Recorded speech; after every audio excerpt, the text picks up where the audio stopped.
Lozano Teruel ya tuvo en nuestro programa, todos ustedes saben perfectamente bien, un gastroenterólogo para nosotros los uruguayos, un médico digestivo para ustedes los españoles.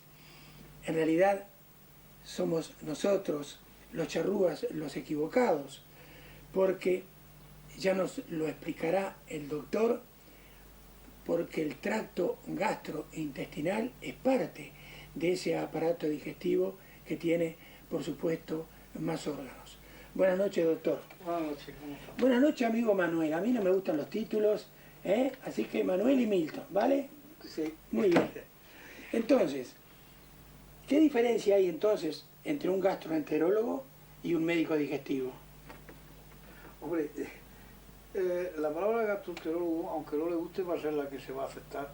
Ya lo dije anteriormente, porque los americanos le dicen gastroenterólogo y el inglés es el idioma que está predominando ahora mismo en todos los ámbitos científicos.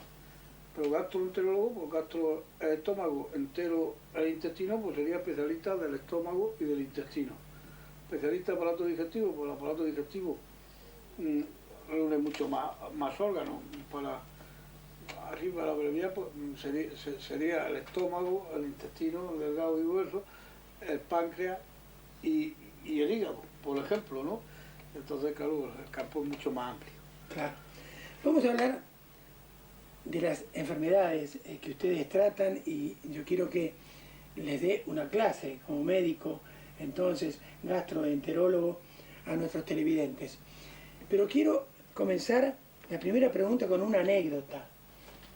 Mi hermana, 11 meses mayor que yo, y yo mismo, a nuestra mamá y a nuestro papá le dábamos un trabajo cuando teníamos 5, 6, 7 años, increíble. Entonces recuerdo perfectamente bien, sobre todo a nuestra madre, que se pasaba diciéndonos, ustedes me van a sacar una úlcera por cómo se portan. ¿Qué nos quería decir con eso, Manuel? Bueno, la úlcera de estómago, había una teoría psicosomática que en parte lleva razón, que los estados de estrés de estrés provocaban úlceras. Y probablemente lleve razón, los estados de estrés aumentan la secreción de ácido y probablemente disminuyen también la vascularización del estómago, y unido, ahora lo sabemos, a los factores predisponentes, como es que hay una bacteria en el intestino que tenga una gastritis, pues puede precipitar la aparición de una úlcera. Tampoco llevaba parte de razón. ¿Pero qué es en sí? ¿Cómo se detecta una úlcera? Una úlcera es un agujero. Entonces, una úlcera es una lesión, una herida, un agujero que se produce en el estómago, y esto nosotros lo detectamos con un gastroscopio, es decir, con un aparato, porque actualmente llevo una cámara de televisión en la punta y vemos la imagen directamente. Antiguamente pues lo detectábamos con radiología, entonces veíamos el negativo de la úlcera, dábamos una papilla, se rellenaba el agujero, entonces con la foto veíamos ese agujero relleno, ¿no? Pero la úlcera es un agujero. Ahora, eso es la úlcera, eso no es la enfermedad ulcerosa. La enfermedad ulcerosa es una cosa. La enfermedad ulcerosa es todos los factores que hacen que se pueda producir ese agujero. Y esos factores son muchos, pero actualmente el Helicobacter, que es una bacteria que produce gastritis, es decir, inflamación del estómago, y predispone a la formación de la úlcera por otros factores externos que puedan haber, que este era el caso de su madre, de los hijos. Pero eso, la úlcera, un agujero, y la enfermedad ulcerosa, un complejo de cosas que conducen a que se pueda producir ese agujero. ¿Puede existir una prevención, por ejemplo, el que los hijos se porten bien? Hombre, yo siempre he dicho, a lo mejor no llevo razón, pero yo siempre le he dicho a mis pacientes que si les tocara la loto y se fueran al Caribe a estar ahí tranquilitos, sin ningún problema, probablemente no existiría la úlcera, pero a lo mejor lo llevo razón, ¿no? Pero la tranquilidad sí influye, el estar fuera de hábitos de estrés influye mucho. Aparte, si erradicamos que produce el 80% de la úlcera, por supuesto. Sí, aparte de lo psicosomático, siempre es lo que más influye en las enfermedades, Sí. y sobre todo en los que nosotros podemos nombrar como pacientes hipocondríacos que por lo general vienen sanos a la consulta pensando que están enfermos, ¿no es cierto? No, sí, los hipocondríacos son, pues, son gente digna de pena, que además ellos se dan cuenta, porque vamos, una persona que no tiene nada y sabe que no tiene, y oye contar al vecino un síntoma y él se lo atribuye, ¿no?, a él mismo. Esto lo pasan mal, lo pasan mal. Y a veces a los médicos nos lo hacen pasar mal, porque claro, esto que viene el lobo, y esto es así, un enfermo de esto, pues está viniendo a tu consulta, no tiene nada, y un día te cuenta una cosa que sí es realmente importante, y como ya te ha contado tantas veces cosas que no son ciertas, pues al final te equivocas y puedes tener una enfermedad importante y pasarlo desapercibido, claro. Claro. Ahora, Manuel, usted es un científico, entonces evidentemente todo aquello que aprendió en los libros y aparte su experiencia personal con los años en el doctorado, en la licenciatura, le han traído evidentemente una experiencia positiva. Pero estoy absolutamente seguro, y quiero que me corrija si me equivoco, que jamás tuvo que tratar lo que nosotros en Uruguay llamamos un empacho. Cuando yo tuve 2 o 3 añitos, los médicos uruguayos de los albores de los años 40, yo soy modelo 39, por lo tanto era muy pequeño, los médicos me desahuciaron y mis padres, como último manotón de ahogado, me llevaron a una curandera que les dijo que yo tenía un empacho como sinónimo de indigestión y me hizo lo que allí se llama tirar el cuerito, coger la parte donde está el estómago, tirar hacia arriba. Resultado, aquí estoy vivito y coleando casi 70 años después. Y como no resultado. No. ¿Qué puede haber pasado? ¿Fue una simple indigestión? Pues yo pienso que sí, que fue una simple indigestión. Claro, nos faltan datos. Nos faltan datos de saber el tiempo que llevaba usted con las molestias, qué molestias tiene y tal, pero aparte que fue una simple indigestión. Y yo no sé, la curandera lo que le hizo, ni las recomendaciones que le darían a sus padres. Hay que tener en cuenta que los curanderos están muy despreciados por algunas partes de la sociedad. Los curanderos, pues, algunos son muy observadores, tienen mucha experiencia y han visto muchas cosas y saben, no digo que sepan medicina ni mucho menos, saben remedios para ciertas cosas, ¿no? Y lo solucionan. Y sobre el factor, no es su caso porque un niño de 2 años es difícil, ¿no? Pero aunque también tienen problemas psicosomáticos importantes los niños de 2 años, pero los factores psicológicos sí los entienden muy bien los curanderos, pues son muy intuitivos y los solucionan muchas veces. Muchas enfermedades, digamos, psicológicas, pues las solucionan. Pues aquella curandera, el tratamiento que le dio a mis padres, que evidentemente me lo contaron con los años, fue la leche de cabra. Pues mire, puede ser. Está muy de moda ahora la intolerancia a las proteínas de la leche de vaca. Yo no digo que usted tuviera eso, ¿no? Pero yo a mi hijo le di también leche de cabra durante una buena temporada porque tenía una intolerancia, porque fue diagnosticado y la tenía, una intolerancia a las proteínas de la leche de vaca. Entonces, la leche de cabra sí lleva los mismos azúcares que la leche, o más azúcares, pero del mismo tipo que la leche de vaca, pero si las proteínas son diferentes, que a lo mejor probablemente aceptó la curandera, o porque lo sabía, o porque se lo imaginaba, o porque, o sencillamente por casualidad, no lo sé. Manuel, algo que hace muchísimos años era un flagelo a lo largo y ancho del planeta Tierra, la hepatitis. La hepatitis realmente hace 50 años atrás, yo diría que muy poco se conocía y se cobró demasiadas víctimas en el mundo.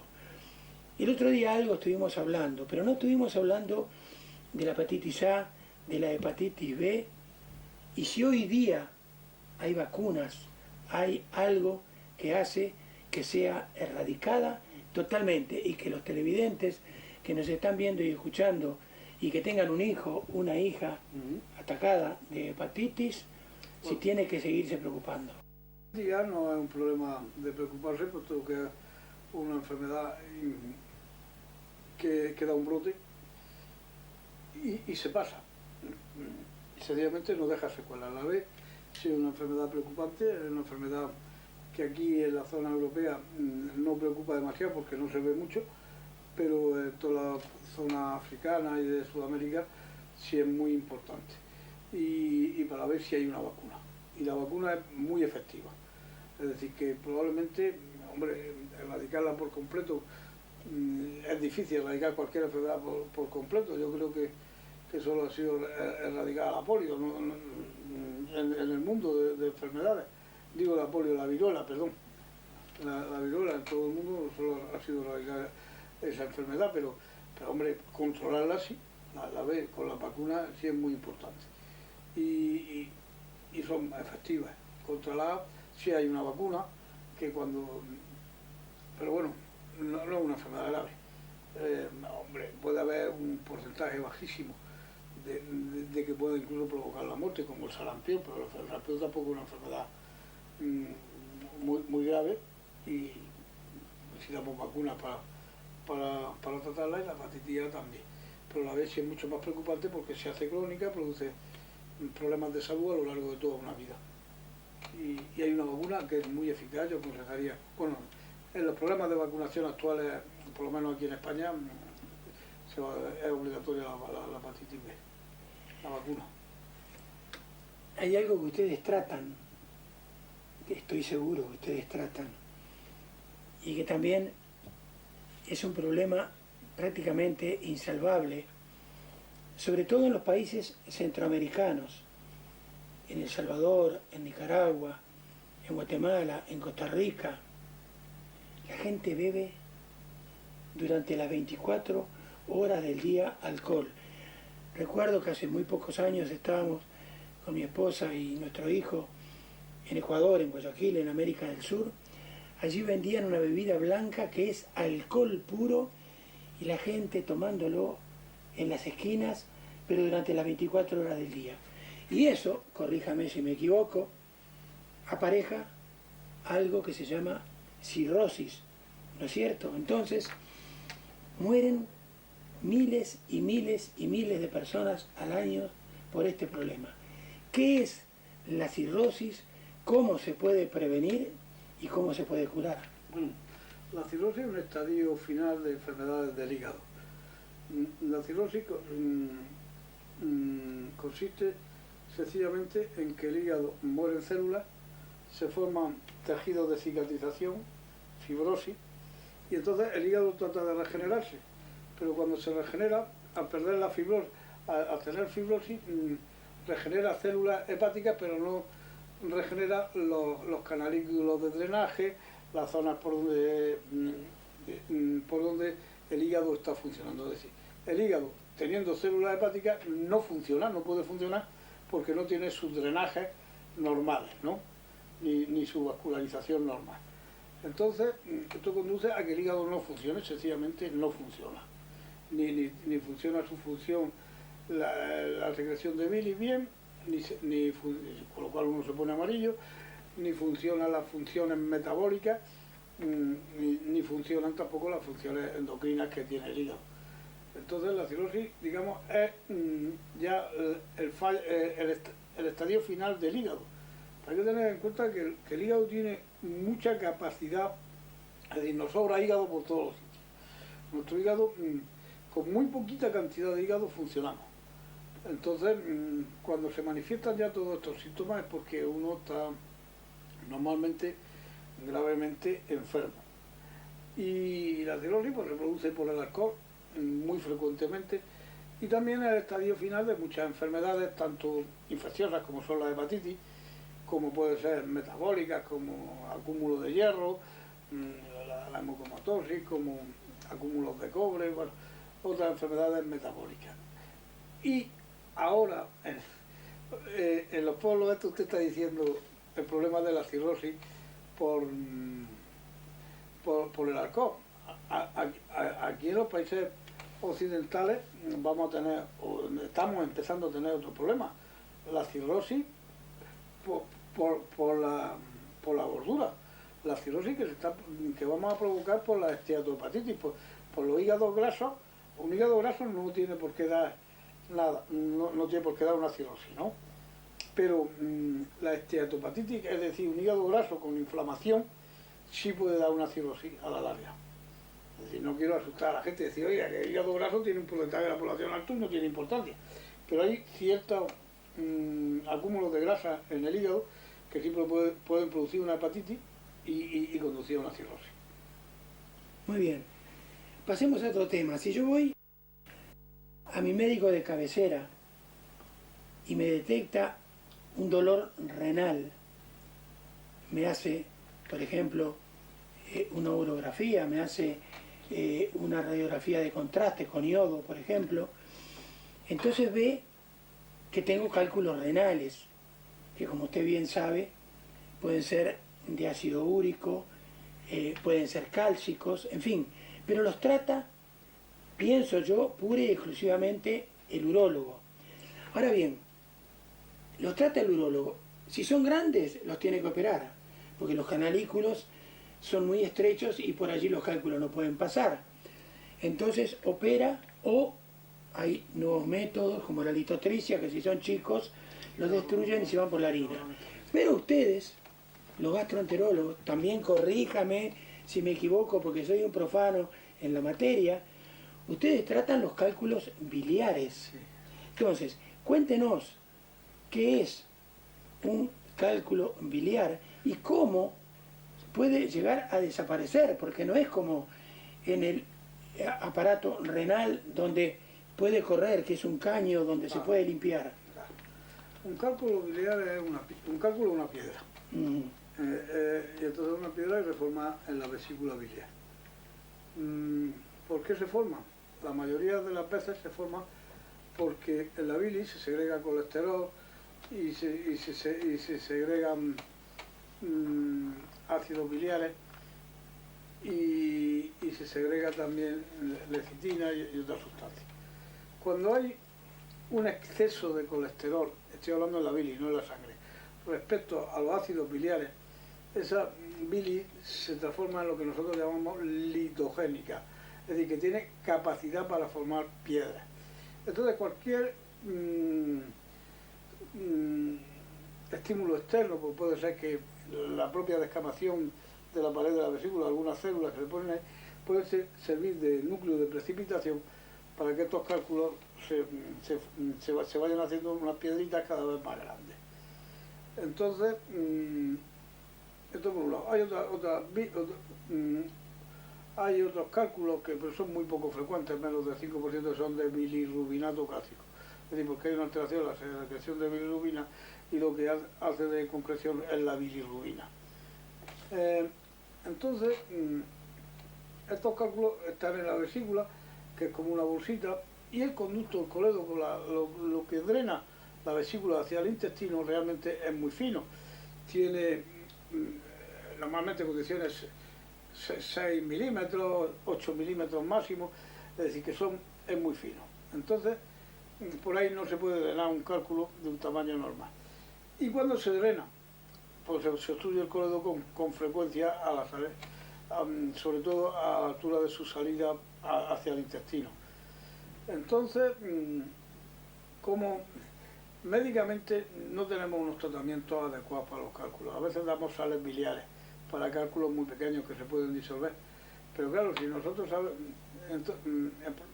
quizás se puedan disolver un porcentaje pequeño de cálculos con esto, pero muy bien, tú disuelves el cálculo, entonces ¿qué le va a dar la medicina toda la vida?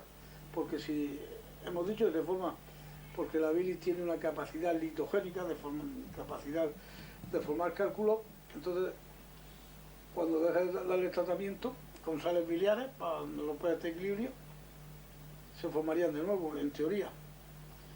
Entonces a veces es poco frecuente que haya una buena respuesta a esto.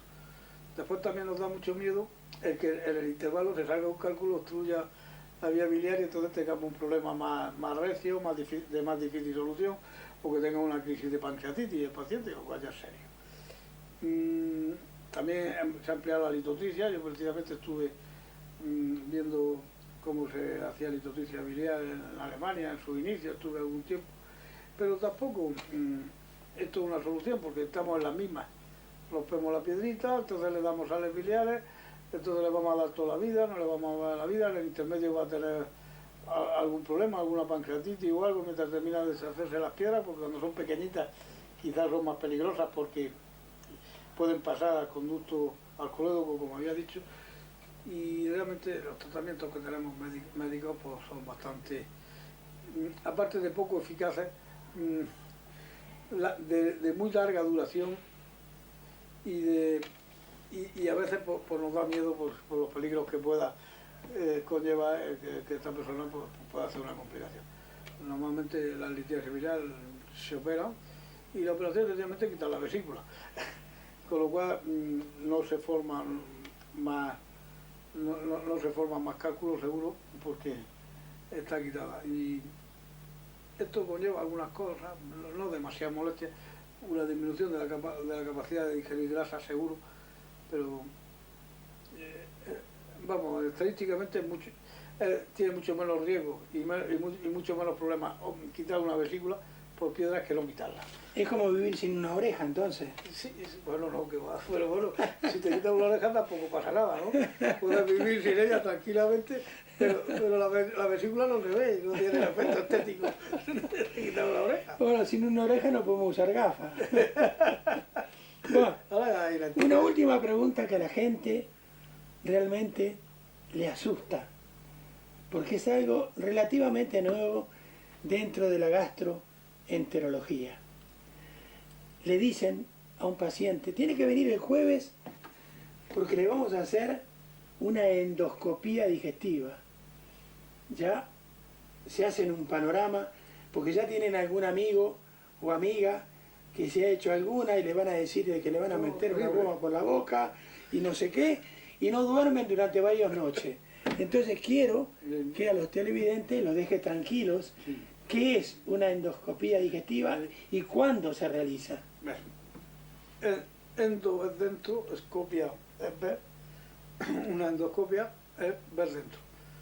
Si es digestivo, es el tracto digestivo. Nosotros fundamentalmente hacemos dos tipos de endoscopia, aunque hacemos muchas más, pero fundamentalmente la gastroscopia, que es para ver el estómago, y la colonoscopia, que es para ver el colon. Que sencillamente consiste en una cámara de televisión que transmite las imágenes.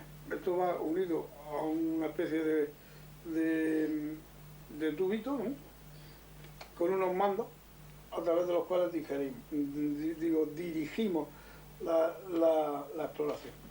Entonces, como también lleva una especie de canalitos para tomar muestras, para poner aire o para aspirar secreciones o aire o lo que sea. Esto tiene merecida mala fama.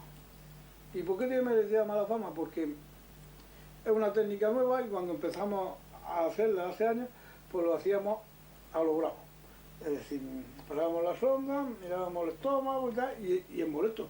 Es un procedimiento invasivo y uno se imagina que le metan una sonda por la garganta al estómago. Entonces, pues, estoy hablando de esta técnica, pues se está utilizando rutinariamente hace 30 o 35 años, ¿no? ¿Ningún tipo de anestesia? Antes no lo poníamos, lo digo en serio. Ahora mismo se sedan a los pacientes y se les pone cosas para que no les moleste, ¿no? Pero claro, cuando a las personas han tenido molestias, otra persona le cuenta lo mal que lo pasó, actualmente yo hago muchas y casi nadie se queja porque le ponemos sedantes, le ponemos cosas, o incluso los dormimos, según los casos, ¿no? y entonces pues la molesta menos. Muy bien, Manuel, no podemos sintetizar nada más ni nada menos que prácticamente una década de estudios para recibir la licenciatura y después el seguir estudiando, porque hay que cada día, cada hora, el médico, como cualquier otra profesión, tiene que ir leyendo, porque si no, si se queda en el camino se lo comen los cocodrilos. Sí. Entonces evidentemente hay que ponerse al día. Y reitero, en 2 entrevistas de apenas 20-25 minutos no han alcanzado para que nosotros le sigamos haciendo preguntas importantes para nuestros televidentes. Así que lo vamos a tener que molestar dentro de 2 o 3 semanas, llamarlo que venga de Murcia otra vez a su viejo pueblo de Moratalla, Sí. a ver a sus amigos y a conversar con nosotros para enriquecernos con sus conocimientos. Agradezco mucho la invitación. Muy bien. Y aparte, de por medio, y esto lo digo públicamente, quedó su yerno de venir a entrevistarme a mí, según Sí. dijo él, como periodista. Sí, señor. Y quedó de venir su hija como enfermera, Sí. también moratallera, Sí. a hacerle una nota. Así que me llamen en cualquier momento, que van a estar entonces en nuestro humilde programa. Muchas gracias. Muchas gracias a ustedes. Y a ustedes decirles que en muy, pero muy poquitos segundos seguimos conversando con el tercer bloque de la noche de hoy.